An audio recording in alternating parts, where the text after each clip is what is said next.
Today we're showing you a 2020 John Deere 5075E tractor. It's a four-wheel drive open operator station tractor with just over 100 hours on it.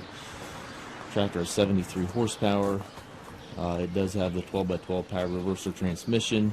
Also has the loader prep package on it with the frames, joystick, valve, everything's there. If you want to add a loader, you can certainly do that now or in the future.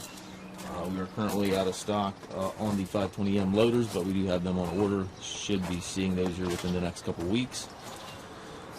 540 and 540E PTO. And again, just over 100 hours. Tractor's practically new. And again, 12-speed transmission. Very clean unit. Also comes with the balance of the factory warranty, which runs into 2025. We do take trades. We also offer low-rate financing for qualified customers. We also can arrange shipping anywhere here within the U.S.